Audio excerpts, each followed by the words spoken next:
Bounty hunting is a profession that has existed for over 800 years. It has outlived empires, revolutions, and constitutions.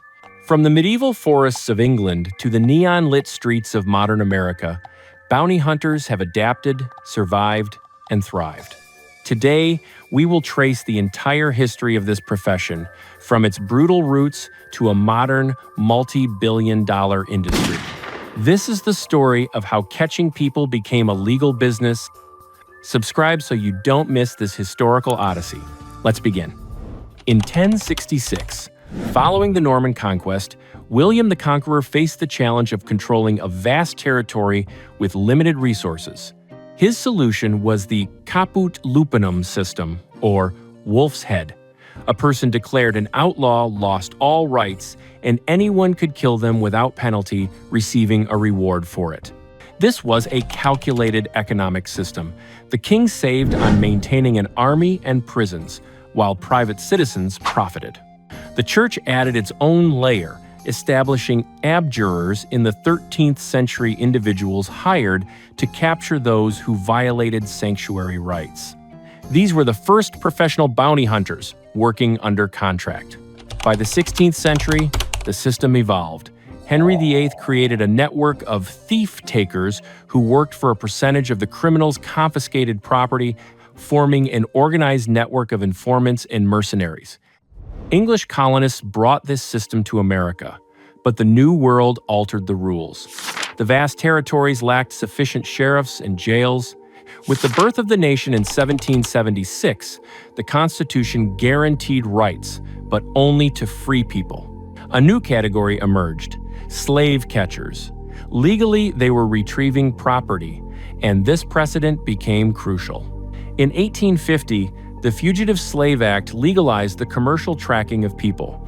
The law established that a private individual could make an arrest without a warrant when retrieving property. This legal language would outlive slavery and form the basis for modern bounty hunters. The 1849 gold rush in California, which created chaos and lawlessness, became the perfect environment for them to flourish. The golden age of bounty hunting created legends. Real figures like Thomas Smith, who captured over 200 fugitives through patient tracking, and Pat Garrett, the killer of Billy the Kid, who monetized his fame. The economics were precise. A successful hunter closed 12 to 20 cases a year, with an annual income of $3,000, $8,000, an astronomical sum for the time. In 1850, Allan Pinkerton launched a revolution by establishing the first private detective agency. This was a corporation that hired former military and police, created databases, and built networks of informants. Pinkerton hunted Jesse James and the Dalton Gang, proving that catching people could be a highly organized industry. The moment that changed everything came in 1872, when the U.S. Supreme Court heard the case Taylor versus Tainter.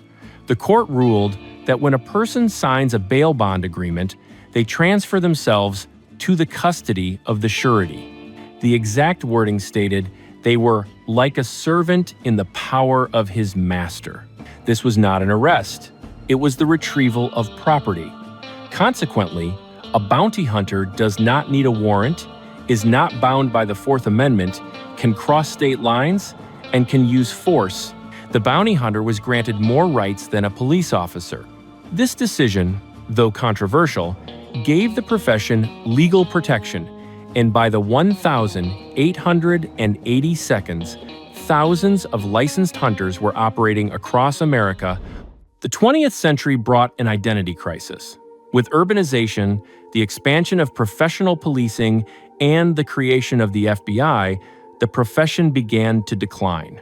By 1950, there were only about 400 active hunters. However, the profession adapted. Hunters became specialists, tracking mobsters and fraudsters and working with the police rather than instead of them. The romanticization of the profession in 1,950 seconds TV shows such as Wanted, Dead or Alive was more of an obituary for an era that no longer existed. An unexpected turn occurred in the 1970 seconds when the profession was revived due to a crisis in the justice system. The bail bond system expanded to cope with overcrowded jails and overwhelmed courts, and with it, the hunters returned. The modern generation operates in professional teams. They use GPS trackers, databases, and social media. Many are former military personnel. This is a corporate structure with a $2 billion annual turnover and 15,000, 25,000 active agents, successfully returning about 85% of fugitives. The paradox of this history is that the profession has disappeared worldwide. The UK banned it in 1976, Canada in 1977, and Australia in the 1980 seconds. Out of 195 countries globally, commercial bounty hunters are legal in only 2, the United States and the Philippines. America has retained a system that the rest of the world has abandoned. 800 years.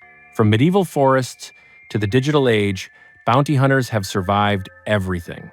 This profession is a living museum of American values: individualism, privatization, and the belief that the market can solve any problem. It illustrates how economic expediency can override constitutional ideals, how a profession born of necessity evolves into a tradition, and how history can justify what modernity considers an anomaly. Today, when a bounty hunter pursues a fugitive on the streets of Los Angeles, they continue a tradition that began in the forests of Norman England. Technologies have changed, laws have evolved, but the core remains the same. Freedom has a price, and there is a profession built on collecting it.